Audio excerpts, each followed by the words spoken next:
Hello friends, welcome back to jobs ఎరేజన్ YouTube channel. ఇవాళైతే మీ అందరికి పర్మనెంట్ గా గవర్నమెంట్ ఉద్యోగాలు చేసుకునే విధంగా మనకి జాబ్ నోటిఫికేషన్ అయితే రావడం జరిగింది. ప్రభుత్వ కార్యాలయ సిబ్బందికి అయితే వీళ్ళైతే రిక్రూట్మెంట్ చేస్తున్నారు.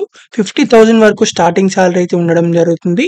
మీరు ఇంటర్ పాస్ అయినా, డిప్లొమా పాస్ అయినా, లేకపోతే మీరు ఎలాంటి డిగ్రీ పాస్ అయినా, ఎలాంటి బీటెక్ పాస్ అయినా, లేకపోతే హిందీలో మీరు మాస్టర్స్ చేసినా కూడా అయితే ఈ జాబ్స్ లో అప్లై చేసుకోవచ్చు అనమాట. ఫీమేల్ క్యాండిడేట్స్ కి, ఎస్సీ ఎస్టీ పీడబ్ల్యూడీ క్యాండిడేట్స్ కి ఎలాంటి అప్లికేషన్ ఫీజు కూడా లేదు.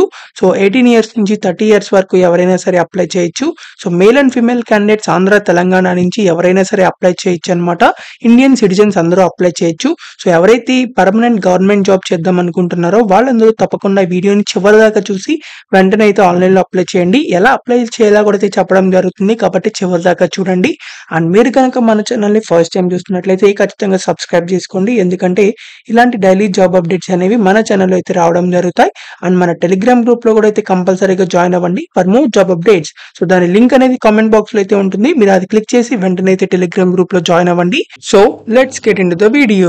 వీడియోలోకి వెళ్లే ముందులా ఎవరైతే ఈ వీడియోని ఇక్కడ దాకా చూసారో సో వాళ్ళందరికీ ఖచ్చితంగా మన ఛానల్ కంటెంట్ అయితే నచ్చే ఉంటుంది. సో మన ఛానల్లో అయితే డైలీ అయితే జాబ్ వీడియోస్ అయితే వస్తున్నాయి. ఎవరైతే జాబ్స్ కోసం ఎదురు చూస్తున్నారో, అప్లై చేద్దాం అనుకుంటున్నారో వాళ్ళందరూ తప్పకుండా సబ్స్క్రైబ్ అయితే చేసి చూడండి.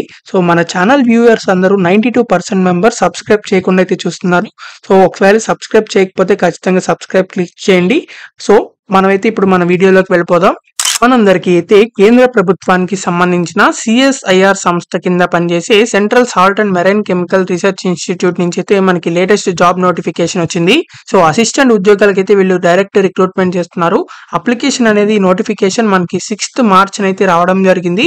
So already application process start అయిపోయింది కాబట్టి చివరి దాకా చూసి అప్లై చేసుకోండి.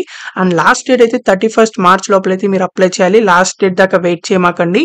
సో వీటికి సంబంధించి మేల్ అండ్ ఫిమేల్ క్యాండిడేట్స్ అందరూ అప్లై చేసుకోవచ్చు, ఇండియన్ సిటిజన్స్ ఎవరైనా సరే. సో మీరు ఇక్కడ చూసినట్లయితే security officer, junior Hindi translator, junior stenograph, junior secretariat assistant అని చెప్పి ఇలా మనకి ఇంకా 3 టైప్స్ ఆఫ్ జాబ్స్ అయితే ఉన్నాయి. సో ఈ జాబ్స్ అన్నిటికీ అప్లై చేసుకోవచ్చు అనమాట. సో ఇక్కడ మీకు ఇక్కడ unreserved, SC ST, EWS, OBC categories లో అయితే మీకు వేకెన్సీస్ అయితే ఉన్నాయి. తర్వాత పే స్కేల్ చూసినట్లయితే లెవెల్ 2 నుంచి లెవెల్ 7 వరకు అయితే ఉన్నాయి. సో మీకు ఏ పోస్ట్ కి ఆ పోస్ట్ ఎదురుగుండా మీకైతే జాబ్ ఏజ్ రిలాక్సేషన్స్ అయితే ఉన్నాయి. సో ఏజ్ లిమిట్స్ కూడా అయితే మీరు చెక్ చేసుకోవచ్చు. సో మీకు ఏ జాబ్ కావాలనుకున్నట్టే ఆ జాబ్ కి అయితే అప్లై చేయొచ్చు. సో వీటికి సంబంధించి లెవెల్ 2 పే స్కేల్ అయితే 35,800 దాకా అయితే పర్ మంత్ అయితే వస్తుంది. తర్వాత లెవెల్ 4 అంటే 46,000 దాకా అయితే వస్తుంది. లెవెల్ 6 అంటే 63,900 దాకా అయితే మీకు వస్తుంది శాలరీ అనేది. లెవెల్ 7 అంటే 80,000 పర్ మంత్ అయితే మీకు ఉండడం జరుగుతుంది. సో వీటికి సంబంధించి మీరు క్వాలిఫికేషన్స్ కూడా అయితే మనకి ఇక్కడ ఇచ్చారు. అవన్నీ ఇప్పుడు మనం చూద్దాం. జూనియర్ సెక్రటరియట్ అసిస్టెంట్ అని చెప్పి ఇక్కడ మనకి డిఫరెంట్ పోస్టులు ఉన్నాయి కదా. సో వీటన్నిటికీ మీరు ఇంటర్ పాస్ అయినా లేకపోతే డిప్లొమా పాస్ అయినా మీరైతే అప్లై చేసుకోవచ్చు. సో డిగ్రీ బీటెక్ పాస్ అయిన వాళ్ళు కూడా అయితే ఈ జాబ్స్ కి అప్లై చేయొచ్చు. ఎందుకంటే ఎలాగో ఇంటర్ ఆర్ డిప్లొమా అయితే వాళ్ళు పాస్ అయి ఉంటారు కాబట్టి వాళ్ళు కూడా అయితే అప్లై చేసుకోవచ్చు అనమాట. సో ఎలాంటి క్వాలిఫికేషన్ చేసినా మీరైతే అప్లై చేసుకోవచ్చు. సో ఏజ్ లిమిట్ చూసి అయితే అప్లై చేసుకోండి. తర్వాత వీటికి సంబంధించి జూనియర్ స్టెనోగ్రాఫర్ ఉద్యోగాలు కూడా అయితే ఉన్నాయి. ఇవి కూడా మీరు ఇంటర్ పాస్ అయినా, డిప్లొమా పాస్ అయినా, డిగ్రీ బీటెక్ ఎలాంటి క్వాలిఫికేషన్ చేసినా అప్లై చేసుకోవచ్చు. సో అదేం ప్రాబ్లం అయితే లేదు. వీటికి సంబంధించి హిందీ ట్రాన్స్లేటర్ జాబ్లకి అయితే 30 ఇయర్స్ వరకు అప్లై చేయొచ్చు. హిందీ ట్రాన్స్లేటర్ అంటే మాస్టర్స్ ఇన్ హిందీలో చేసిన వాళ్ళైతే అప్లై చేసుకోవచ్చు అనమాట. తర్వాత సెక్యూరిటీ ఆఫీసర్ అని చెప్పింది. సో ఇది ఏంటంటే ఎక్స్ సర్వీస్ మ్యాన్ అంటే రిటైర్డ్ ఆర్మీ ఆఫీసర్స్ కానీ లేకపోతే నేవల్ ఆఫీసర్స్ కానీ ఉంటారు చూసారా. సో ఎక్స్ సర్వీస్ మ్యాన్ వాళ్ళు సిఆర్పిఎఫ్ నుంచి కానీ, లేకపోతే బిఎస్ఎఫ్ నుంచి కానీ, ఐటీబీపీ నుంచి కానీ ఎవరైతే రిటైర్డ్ ఆఫీసర్స్ ఉంటారో వాళ్ళైతే ఈ జాబ్ కి అప్లై చేయొచ్చు, సెక్యూరిటీ ఆఫీసర్ అనే జాబ్ కి. మిగిలిన వాళ్ళందరూ ఈ జూనియర్ సెక్రటరీ, జూనియర్ స్టెనోగ్రాఫర్ జాబ్లకి అయితే అప్లై చేసుకోవచ్చు అనమాట. సో వీటికి సంబంధించి సెలక్షన్ మెథడాలజీస్ కూడా అయితే ఉన్నాయి. సో ఎలా సెలెక్ట్ చేస్తారని చెప్పి. సో మీకైతే ఎగ్జామినేషన్ కూడా అయితే ఉంటుంది. అంటే మీకు జస్ట్ ఆప్షన్స్ ఇస్తారు. సో ఆప్షన్స్ నుంచి ఒకటైతే చూస్ చేయాల్సి ఉంటుంది. సో ఇక్కడ మీకు న్యూ పెన్షన్ సిస్టమ్ ప్రకారం మీకైతే పెన్షన్ కూడా అయితే రావడం జరుగుతుంది. రిటైర్ అయిన తర్వాత మీకు హౌస్ రెంట్ అలవెన్స్ అని, ట్రాన్స్పోర్ట్ అలవెన్స్ అని చెప్పి, డిఆర్ఎస్ అలవెన్స్, సెంట్రల్ గవర్నమెంట్ కి సంబంధించిన అన్ని అలవెన్సెస్ అయితే మీకు రావడం జరుగుతాయి. అండ్ అలాగే అదర్ బెనిఫిట్స్ కింద medical expenses, leave, travel concession ఇవి కూడా అయితే మీకు రావడం జరుగుతాయి. కాబట్టి తప్పకుండా అప్లై చేసుకోండి. 31st మార్చ్ లోపల అయితే జాబ్స్ కి అప్లై చేయాలి. సో పీడబ్ల్యూడీ క్యాండిడేట్స్ కూడా అయితే జాబ్స్ కి అప్లై చేయొచ్చు. ఎవరైతే ఈ జాబ్స్ కి అప్లై చేద్దాం అనుకుంటున్నారో వాళ్ళందరూ ఆన్లైన్ లో అయితే అప్లై చేయాలన్నమాట. సో వీటికి సంబంధించి ఆ ప్రతి ఒక్క డీటెయిల్స్ అయితే నోటిఫికేషన్లు ఇచ్చారు. కాబట్టి నోటిఫికేషన్ మొత్తాన్ని ఒకసారి చదివి మాత్రం అయితే అప్లై చేయండి. పీడబ్ల్యూడీ క్యాండిడేట్స్ తర్వాత ఇక్కడ మీకు జనరల్ కండిషన్స్ కూడా అయితే ఇచ్చారు. ఇండియన్ సిటిజన్స్ ఎవరైనా సరే అప్లై చేయొచ్చు అని చెప్పి. సో అప్పర్ ఏజ్ లిమిట్స్ అయితే మీకు దేని ప్రకారం అయితే ఆ ఏజ్ రిలాక్సేషన్స్ అయితే మీకు రావడం జరుగుతాయి. సో మీరు ఒకవేళ ఏజ్ రిలాక్సేషన్స్ తీసుకోవాలనుకున్నట్లయితే ఎస్సీ ఎస్టీ పీడబ్ల్యూడీ క్యాండిడేట్స్ వాళ్ళు, సో వాళ్ళకి సంబంధించి మీకు అక్కడ పోస్ట్ అనేది వేకెంట్ ఉందో లేదో చూసుకుని దాని ప్రకారం అయితే ఏజ్ రిలాక్సేషన్ అయితే వర్తించడం జరుగుతుంది. సో ఒకవేళ అక్కడ పోస్ట్ వేకెంట్ లేకపోతే మీకైతే ఏజ్ రిలాక్సేషన్ రాదనమాట. తర్వాత ఇక్కడ మీకు ఇంటర్ పాస్ అయిన వాళ్ళు, డిప్లొమా పాస్ అయిన వాళ్ళు, డిగ్రీ బీటెక్ చేసిన వాళ్ళు, ఎలాంటి క్వాలిఫికేషన్ చేసిన వాళ్ళైనా సరే ఈ జాబ్స్ కి అప్లై చేసుకోవచ్చు. మీకు టైపింగ్ టెస్ట్ అయితే ఉంటుంది స్టెనోగ్రాఫర్ అండ్ సెక్రటరియట్ అసిస్టెంట్ జాబ్లకి అయితే. సో మీకు రిటర్న్ ఎగ్జామినేషన్ అయిపోయిన తర్వాత టైపింగ్ టెస్ట్ అయితే ఉంటుంది. అది కూడా జస్ట్ క్వాలిఫై అయితే సరిపోతుంది, మెరిట్ ఏం రావసరం లేదు టైపింగ్ టెస్ట్ లో. సో సెలెక్టెడ్ క్యాండిడేట్స్ ఎవరైతే ఉంటారో వాళ్ళకి ప్రొబేషన్ పీరియడ్ కూడా అయితే ఉండడం జరుగుతుంది. సో అంటే ట్రైనింగ్ పీరియడ్ అనమాట. అది సక్సెస్ఫుల్ గా కంప్లీట్ అయిన తర్వాత మీకైతే ఇంకా జాబ్ అయితే ఇస్తారనమాట. సో ట్రైనింగ్ పీరియడ్ కూడా అయితే మీకు ఉంటుంది. ట్రైనింగ్ కూడా అయితే వాళ్ళే ప్రొవైడ్ చేస్తారు. ఇక్కడ హౌ టు అప్లై అని చెప్పి ఇచ్చారు. సో మీరైతే ఆన్లైన్ లో అప్లై చేయాలి. సో అప్లై చేసేటప్పుడు ఎలా అప్లై చేయాలో కూడా అయితే చెప్తాను, కాబట్టి చివరి దాకా చూడండి. So SC ST PWD and women candidates కి ఎలాంటి అప్లికేషన్ ఫీజు అయితే లేదనమాట. సో వాళ్ళందరూ తప్పకుండా అప్లై చేసేసుకోవచ్చు. ఎవరైతే ఇంటర్ పాస్ అయినా, డిప్లొమా పాస్ అయినా, బీటెక్ డిగ్రీ చేసిన ఉమెన్ క్యాండిడేట్స్ అందరూ అప్లికేషన్ ఫీజు పే చేయక్కర్లేదు కాబట్టి అప్లై చేసేసుకోండి. ఎస్సీ ఎస్టీ పీడబ్ల్యూడీ వాళ్ళు మేల్ అండ్ ఫీమేల్ కూడా అయితే అప్లై చేయక్కర్లేదు కాబట్టి, అంటే అప్లికేషన్ ఫీజు అనేది.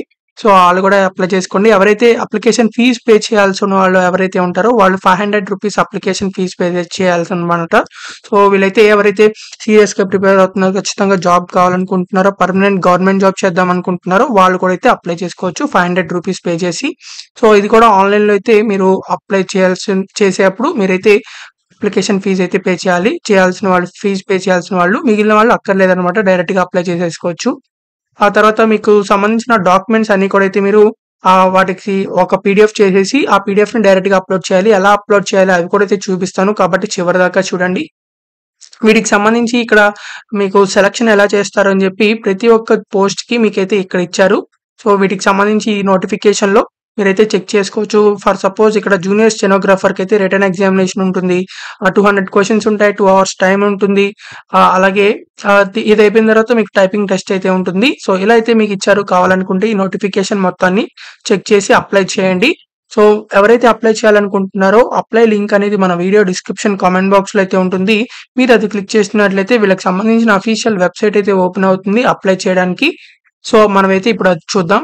ఇదైతే మనకి వీళ్ళకి సంబంధించిన అఫీషియల్ వెబ్సైట్ లోనే ఎలా అప్లై చేయాలని చెప్పి పిక్టోరియల్ రిప్రజెంటేషన్ లో మనకి నోటిఫికేషన్ ద్వారా అయితే మనకి ఒక సపరేట్ నోటిఫికేషన్ ద్వారా అయితే వీళ్ళు ఎక్స్ప్లెయిన్ చేశారు. సో అది కూడా ఇప్పుడు మీకు చెప్తున్నాను. సో ఫస్ట్ మీకైతే లింక్ ఓపెన్ చేయగానే ఇలా అయితే మీకు వెబ్సైట్ అయితే ఓపెన్ అవుతుంది.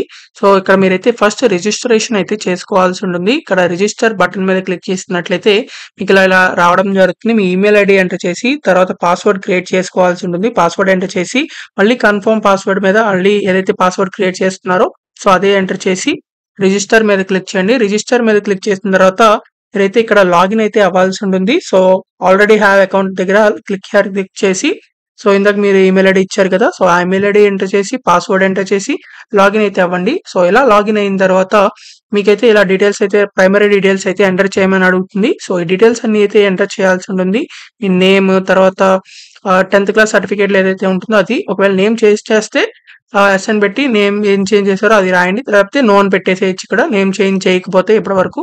తర్వాత father's name, mother's name, date of birth, age, place of birth, citizenship, తర్వాత జెండర్, రిలీజియన్ ఇవన్నీ ఎంటర్ చేసిన తర్వాత సో నెక్స్ట్ మీద క్లిక్ చేసినట్లయితే మీకు ఇక్కడ select post code. So post code ఏంటంటే మీకు నోటిఫికేషన్ లో జూనియర్ సెక్రటరీ అసిస్టెంట్ కి ఎదురుగుండా, లేకపోతే జూనియర్ స్టెనోగ్రాఫర్ కి ఎదురుగుండా, లేకపోతే హిందీ ట్రాన్స్లేటర్ కి ఎదురుగుండా స్టార్టింగ్ లో మీకు పోస్ట్ కోడ్ అని చెప్పి ఉంటుంది. సో ఆ పోస్ట్ కోడ్ అయితే ఇక్కడ ఎంటర్ చేయాల్సి ఉంటుంది. ఎంటర్ చేసి సబ్మిట్ క్లిక్ చేయండి. సబ్మిట్ క్లిక్ చేసిన తర్వాత ఇక్కడ సెలెక్ట్ పోస్ట్ కోడ్స్ లో ఏంటంటే ఇక్కడ జూనియర్ హిందీ ట్రాన్స్లేటర్ అని చెప్పి మీరు ఏ పోస్ట్ కి అప్లై చేస్తున్నారు ఆ పోస్ట్ అయితే మీరు ఇక్కడ క్లిక్ చేయండి. అంటే అన్రిజర్వ్డ్ క్యాండిడేట్స్ కి అయితే ఇలా సేమ్ వస్తుంది. సో ఒకవేళ ఈ గనుక ఎస్సీ వాళ్ళకి ఫర్ సపోజ్ ఇక్కడ స్టెనోగ్రాఫర్ ఉంది, స్టెనోగ్రాఫర్, జూనియర్ స్టెనోగ్రాఫర్ ఇలా చెప్పి 4 పోస్టులు ఉన్నాయి. దీంట్లో unreserved, OBC, EWS, SC, ST అని ఉంది. సో ఎస్సీ వాళ్ళకి జూనియర్ స్టెనోగ్రాఫర్ లో లేదు. సో వాళ్ళు అప్లై చేసుకోనట్లయితే వాళ్ళైతే అన్రిజర్వ్డ్ పోస్ట్ అయితే క్లిక్ చేయాలి, ఎందుకంటే ఎస్సీ కేటగిరీలో స్టెనోగ్రాఫర్ లేదు కాబట్టి. ఇలా మిగిలిన వాటికి కూడా అయితే అప్లై చేసుకోవచ్చు. తర్వాత సబ్మిట్ క్లిక్ చేసిన తర్వాత ఇక్కడ educational and employment details, so ఇదైతే మీరు ఇక్కడ క్లిక్ చేయాల్సి ఉంటుంది. సో ఎడ్యుకేషనల్ ఎంప్లాయ్మెంట్ డీటెయిల్స్ దగ్గర క్లిక్ హియర్ చేసిన తర్వాత మీరైతే మీ ఎడ్యుకేషనల్ క్వాలిఫికేషన్ కి సంబంధించి అన్ని డీటెయిల్స్ అయితే ఇక్కడ ఎంటర్ చేయండి. ఎంటర్ చేసిన తర్వాత ఇక్కడ మీకు సెలెక్ట్ మీద అయితే క్లిక్ చేయండి. అంటే మీరు ఇక్కడ డిసిప్లిన్ అంటే టెస్ట్ అని చెప్పి రాసేయచ్చు. ఇక్కడ సిజిపిఏ, ఒకవేళ మీకు 10th లో సిజిపిఏ కానీ ప్రకారం అంటే గ్రేడ్స్ ఇచ్చినట్లయితే 10 పాయింట్స్ అని, 9 పాయింట్స్ అని, సో దాన్ని అయితే పర్సంటేజ్ లో కన్వర్ట్ చేసి పర్సంటేజ్ ఎంటర్ చేయండి ఇక్కడ. సో మీరు ఎలా పర్సంటేజ్ కన్వర్ట్ చేయాలంటే గూగుల్లో సెర్చ్ చేసి కన్వర్ట్ చేసి మీరైతే ఇక్కడ ఎంటర్ చేసుకోవచ్చు. తర్వాత రిమార్క్స్ అంటే ఫస్ట్ క్లాసా సెకండ్ క్లాసా అని చెప్పి, సో దానికి కూడా మీరైతే పర్సంటేజ్ ప్రకారం ఏ క్లాస్ వస్తుందో గూగుల్లో సెర్చ్ చేసి ఇక్కడైతే రాయండి, రాయండి. తర్వాత మోడ్ ఆఫ్ స్టడీ, సో ఇది క్లిక్ చేసి మోడ్ ఆఫ్ స్టడీ కూడా అయితే ఎంటర్ చేయండి. తర్వాత అవి ఎంటర్ చేసేసిన తర్వాత certificates upload or other details అని ఉంటుంది. సో మీరైతే ఇక్కడ క్లిక్ హియర్ మీద క్లిక్ చేసినట్లయితే మీకైతే సర్టిఫికేట్స్ అన్ని అప్లోడ్ చేయడానికి అయితే రావడం జరుగుతాయి. సో మీరైతే ఇలా వస్తుంది. సో మీరు ఇక్కడ ఫోటోని అప్లోడ్ చేయండి, చూస్ ఫైల్ దగ్గర క్లిక్ చేసి. తర్వాత మీ సిగ్నేచర్ అయితే మీరు ఒక పేపర్ మీద సిగ్నేచర్ చేసి ఆ ఫోటోని కూడా అయితే అప్లోడ్ చేయాలి. చూస్ ఫైల్ క్లిక్ చేసి మీ మీడియాలోంచి అప్లోడ్ చేయండి సిగ్నేచర్ ని కూడా. తర్వాత అప్లోడ్ సర్టిఫికేట్స్ దగ్గర మీకు ఇక్కడ కనిపిస్తున్న certificates to be uploaded, so birth certificate నుంచి అంటే ఇక్కడ మీకు ఎనీ అదర్ సర్టిఫికేట్, ఈ 9 సర్టిఫికేట్స్ మీకు ఏవైతే ఎలిజిబుల్ ఉంటాయో సో అవన్నీ అయితే మీరు అప్లోడ్ చేయొచ్చు. అంటే 10th, ఇంటర్, తర్వాత మీకు ఇంకా ఏదైనా హైయర్ స్టడీస్ చేస్తే అవి కూడా అయితే అప్లోడ్ చేసుకోవచ్చు, డిప్లొమో అవన్నీ కూడా. ఇవన్నీ ఒకే పీడిఎఫ్ లో అయితే మీరు పెట్టాల్సి ఉంటుంది. సో ఆ పీడిఎఫ్ సైజ్ కూడా 25 MB లోపల అయితే ఉండాలన్నమాట. సో ఇలా అన్ని సర్టిఫికేట్స్ అన్ని సెల్ఫ్ అటెస్టెడ్ అయితే చేసి ఉండాలి. అంటే ప్రతి జిరాక్స్ మీద మీరు సిగ్నేచర్ చేసి ఆ సిగ్నేచర్ చేసిన జిరాక్స్ ని మీరు స్క్రీన్ అంటే ఫోటో తీసి ప్రతి ఒక్కటి ఆ పీడిఎఫ్ ఫైల్లో మీరు అన్ని కలిపి ఒక పీడిఎఫ్ ఫైల్లో పెట్టాల్సి ఉంటుంది. సో ఆ పీడిఎఫ్ ఫైల్ అయితే ఇక్కడ చూస్ ఫైల్ క్లిక్ చేసి మీ డివైస్ లోంచి అయితే అప్లోడ్ చేయండి. తర్వాత ఇక్కడ టిక్ బాక్స్ మీద టిక్ చేసి సబ్మిట్ మీద క్లిక్ చేయండి. ఇలా క్లిక్ చేసిన తర్వాత మీకు ఇలా సబ్మిటెడ్ అని చెప్పి వస్తుంది. సబ్మిటెడ్ అని వచ్చిన తర్వాత మీరైతే ఇక్కడ ఆన్లైన్ పేమెంట్ అయితే చేయాల్సి ఉంటుంది, ఎవరైతే పేమెంట్ చేయాలో. సో ఎవరైతే పేమెంట్ అక్కర్లేదో వాళ్ళకి డైరెక్ట్ గా అయితే వచ్చేస్తుంది. సో వాళ్ళైతే ఎస్బీఐ కలెక్ట్ నుంచి అయితే క్లిక్ చేయగానే ఎస్బీఐ కలెక్ట్ పేజ్ అయితే ఓపెన్ అవుతుంది.